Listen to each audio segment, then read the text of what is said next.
I'm proud to announce that tomorrow is the introduction of the first annual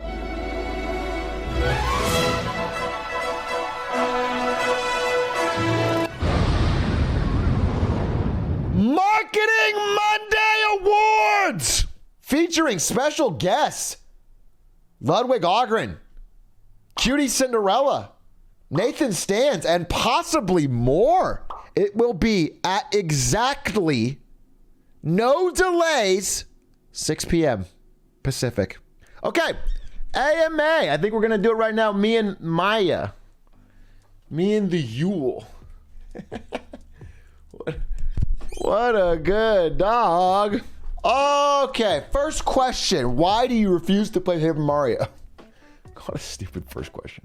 That's the first question, because nobody wants to watch it. That's the first reason, is most people don't want to watch it. They like the idea of it, but actually watching it, they don't want to watch it. Secondly, it's not particularly fun to play. The third and most important reason is that I don't want to install the Switch on my new PC. I don't want to set up the capture card. I don't want to download the software. I don't want to. Honest question, how is it doing marketing? I'm considering doing it as my job. So, get this question a lot, actually. This is one of my most DM'd on Discord or Twitter questions. Apparently, there are a lot of young people out there who don't know what the f they want to do with their lives. And because I am excited about marketing, they're trying to, by osmosis, take some of that excitement and use it on themselves. And for that, I say, good. I'm glad I can start you getting down the path of being interested in marketing. But it is not, God damn it. You get work emails during your break. It's fun, interesting, and it's growing. So that's what I'll say, is like, if you think you're interested in it, give it a real shot, because digital marketing especially is growing rapidly, and it's one of the most, it's like number 3 out of 10 most growing careers of the next 10 years. But starting out in marketing, you're gonna have to do a lot of crap. I mean, you're gonna have to do a lot of, like I said, one of the first things I did at Twitch was manage the front page. That was, as a content marketing coordinator, when I started at Twitch, I managed the front page, and that meant going through a fucking heinous Google Calendar, because Twitch is coded on Band-Aids, gum, and paper clips. Twitch is so ramshackled together, and the entire front page is ran on a Google Calendar that has 6 million entries. And so it was a very, very mind-numbing job at the start. And I used that entry to get into doing social for Twitch, which led me get into doing more and more marketing. So I'm just saying, it's not going to start out and they're going to be asking you, all right, now pitch us a campaign. I think it's interesting. I think it's important. And I think what's especially valuable is that boomers in marketing don't get it, and they're actually kind of scared of it. And thus, if you became a digital marketer with some knowledge of those things, you've got an automatic leg up. You're automatically valuable. How important is a good college for an entry-level business job? Also, what's your advice if your family doesn't back your goals? Okay, well, the first one, not very.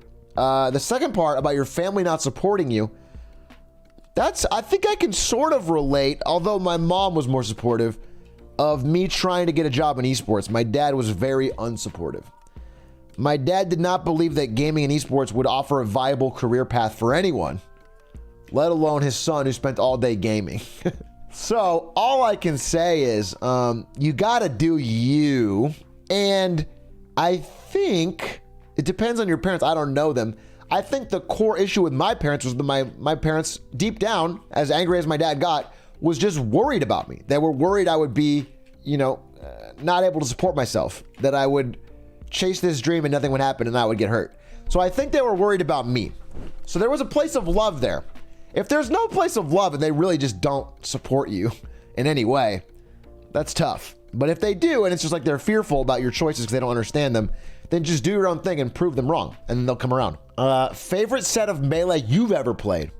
I won a game on stage at Big House where PPMD, more in his prime, was commentating. And he complimented my Sheik a lot and said I had some crazy moves. And that was probably my greatest melee set. Do you think it's possible / viable to try and get a job in esports, or is the window closed? The window is far from closed, my friends. Do you think the window is closed? No. Dude, the window isn't even closed for traditional sports. That being said, I do want to say, esports as I knew it has changed. Esports is every year less and less about competition and tournaments and more about gaming influencers and using gaming as a way to delight sponsors and get kids excited. It's not... Twitch Rivals is more the future of esports, playing Among Us and Fall Guys tournaments, than like a hardcore, 1v1 type esport. That esports are changing. Atrioc, I started trading stocks with $1,000 yesterday and bought a put on SPY today and lost 400. Do I tell my parents or run a gambit with the remaining 600 to try and make it back tomorrow? You don't watch my stream, do you? This is your first time tuning in. I warn my viewers about this every day. I say don't do this. I say this is the average answer. This is what most people get. They put money in on something stupid like a short-term option, and they get a gut punch where they lose a lot of it quickly, and then they freak out. And they're like, it looks so easy when Ty Lopez or Wall Street Bets told me to do it. This is a good learning opportunity. I did the same thing, by the way. I lost a fuck ton of money. I lost more than that on Chinese Netflix. When I first got money, I threw it all on Chinese Netflix options and lost, I don't know, 6 grand or something. I lost a lot of money. First of all, I recommend in general, you get the same thrill from just buying stocks, okay? You can see it grow, you can learn a thing or two, and most importantly, you can sell it when it goes down. You don't just lose it all. I don't recommend trading options to anyone who doesn't have gambling money. There is no method. There's no strategy. There's nothing. It is just gambling. It is like literally like you put money on red and roulette and you're like, oh no, I have a strategy. I figured it out. No, you see, the red got hit because investors are scared. Like, you just retroactively make up a justification for why it went up or down. There is no you don't have an answer. Is journalism pog or dog? It is pog for society, dog as a career. As an average journalist, it's a difficult, grueling career that often requires sacrificing your morals, because true integrity journalism is not particularly valued by the market. Atrioc, I'm doing a lot of freelance work, video editing, graphic design, etc. Do you think it'd be worth it to get a degree or build a portfolio? Depends on what you want to do. I think if you're already doing a lot of freelance work and getting paid for it, just build your brand and grow from there. You definitely don't need a degree. I had a degree in marketing from ASU, but when I applied for Twitch, all of the interview questions, everything I asked about, all my stories I told, everything they drilled me on was about my experience. Things I had done freelancing for esports. Twitch is clearly going through the cleanup phase that YouTube did to become more ad friendly. Do you believe there's actually a tipping point where they lose significant market share due to the purification process? I personally don't. No, they won't. First of all, you don't lose. This is the truth. A tech platform does not lose users by being shitty. A tech platform only loses users through competition. It's YouTube or Twitch. That's it. And those are both pure platforms, if you will. Twitch is trying to become profitable. Twitch loses money still, and they're doing everything they can to be more ad friendly. And advertisers are very afraid of Twitch. That's why when you get, I'm sure you guys get spammed with Twitch ads all the time. Have you noticed how many of the Twitch ads you get spammed for are for Prime shows, Prime Video, Prime Gaming? You know what that means? That means they can't fill that ad block with another company. They have to use Amazon ads. And there's a ton of viewers, so why can't they fill it? And that's because there's a lot of big brands that are scared. So they're trying to make it as sanitized as possible because brands don't want their ad in front of, I don't know, PewDiePie saying the N-word or something. They're afraid of live, dude. The live means anything could go wrong and they don't want their ad on that. Atrioc, you seem very motivated, like you stay on your shit, but a younger Atrioc sounds like a degenerate gamer like me. How did you make the switch? I'm still a degenerate gamer. On God. I don't think I've changed too much other than I have made enough mistakes that I've touched the oven enough to not get burned. I was a motivated degenerate gamer. I think motivation comes from doing things that you can get excited about. Because like I wasn't motivated to go to class, right? But I was motivated to like get a job in esports. Like I was motivated. And that was the same person. That was the same time frame. One of my best pieces of advice that I've heard that I like to share a lot is getting good at anything is very, very personally and professionally rewarding because it gives you a center of confidence that one, you can get good at something, that two, you know you are good at something. So it's like, it really reduces anxiety. And secondly, it also frees you from that whole find your passion bullshit advice people give you. People like to say, just find your bliss, dude, find your passion. And then people are like, well, I like smoking weed, I like playing games, I like surfing. And it's like, okay, realistically, let's be real here. You're probably not going to make a lot of money doing those things. What you'll find is as you get good at something, the personal and professional rewards of that will make you like it. And also just most things that you do are not in the moment fun. I also swear that most work is not in the moment you do it fun. And I don't like that people try to pretend that it is. Most work is not fun as you're doing it. It can be rewarding. That's what you want. A good job would be something where you do the work and you're like, that was kind of hard, but I feel good that I did. I'm proud of it. That's all you can ask for. That's a sign of a good job. Not like, oh my God, this is orgasmically fun as I'm doing it. If you start doing something, because I think this is where most people burn out, is the beginning. They try something new and they're like, wow, this is not fun. That shouldn't be your baseline of whether or not it's fun. Your baseline should be like, do I feel good about what I'm creating? Like, do I feel like I'm getting better? Like those are better questions to ask. Do you think talent exists or is it an excuse for people not to try?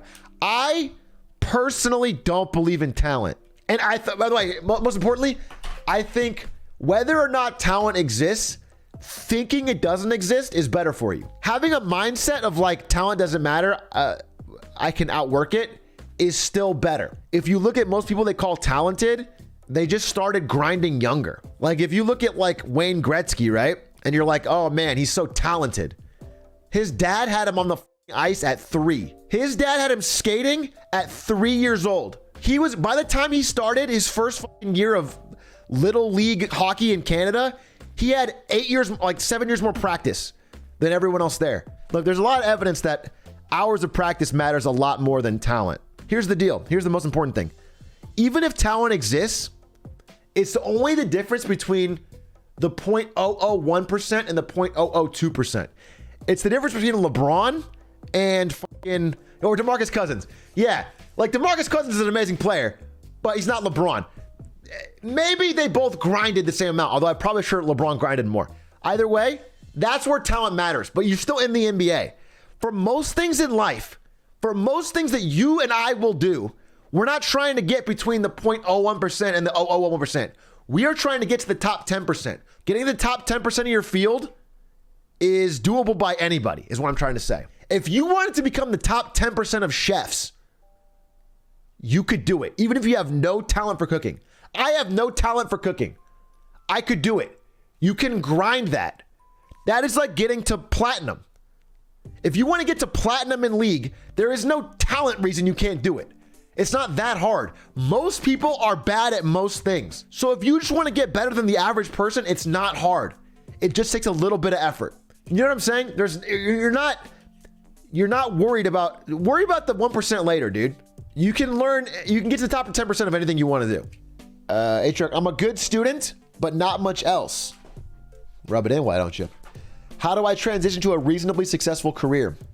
If you're a good student, that's already a great start, okay? Because there's a lot of people who are, I'm a bad student and not much else.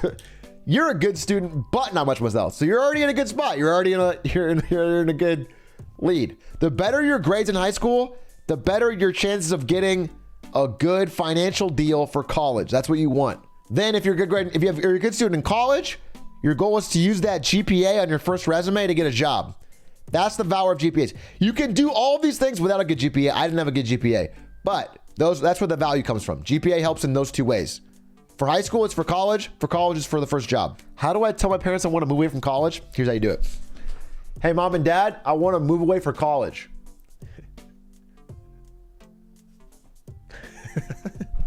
I just fucking tell them, dude.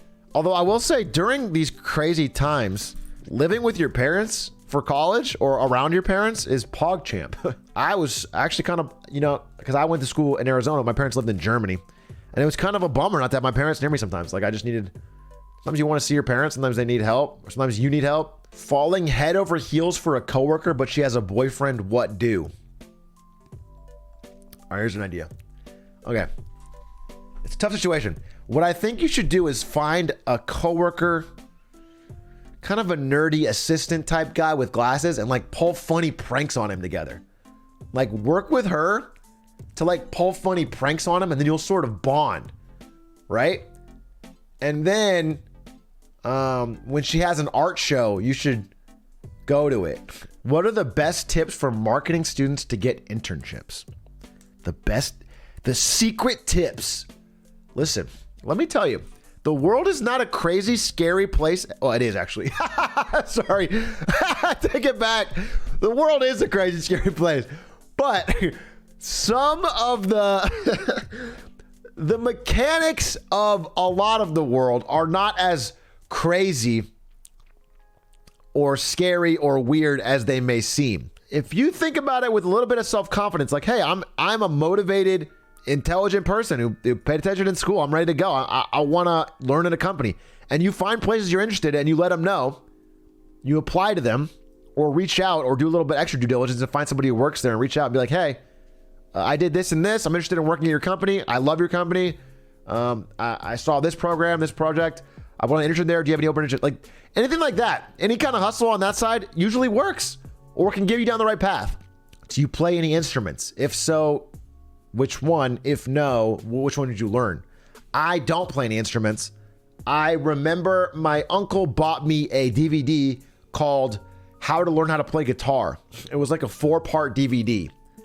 And the first DVD was how to tune it. And I got bored. I put it in and I was like, this whole first DVD is how to tune it. I want to shred. I want to play Rage Against the Machine. And it was like so fucking boring. So I started watching Comedy Central. I would just strum it. I would strum it and watch Comedy Central. I didn't learn anything. I learned nothing. Why do you like rap so much? I think rap is fucking hype. I think good rappers are similar to me like good esports players. There is a spirit in rap of competition. And it's like a mental wordplay competition. I'm not talking about rap battles. I'm just talking about in general rap. Like the way Kendrick goes on Control. The idea that like the rap game is a competition. I'm going to out rap you. I think is so sick. And I think I love any type of mental battle. So I like chess. I like esports. I like games.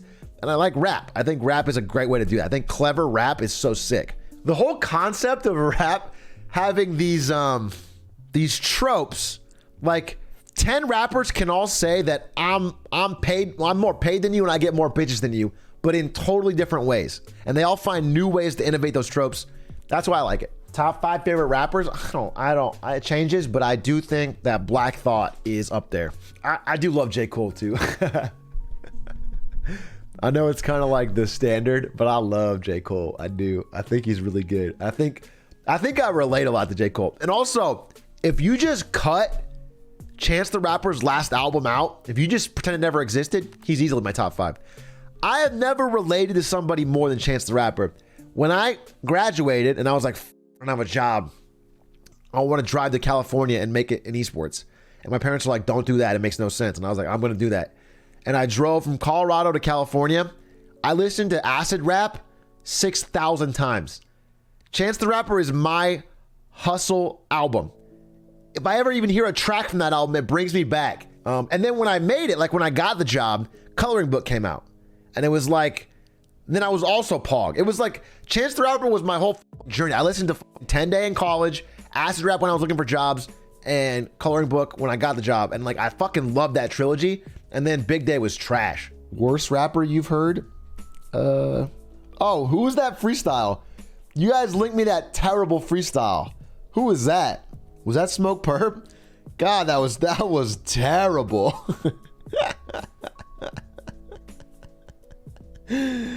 Yeah, Smoke Perp. Smoke Perp's freestyle is the worst rap I've ever heard because there was so much confidence in it and there was no talent, no skill. Have you considered joining DreamSMP? Yeah, you know, I considered it. They asked me, they were like, Atrioc, please get on the DreamSMP. And I said, I'm just so busy. Like, Minecraft, really? Really? Minecraft 2020? Come on, cringe. So I thought I'd rather maul that Fall Guys Season 3 for a stream instead of do that.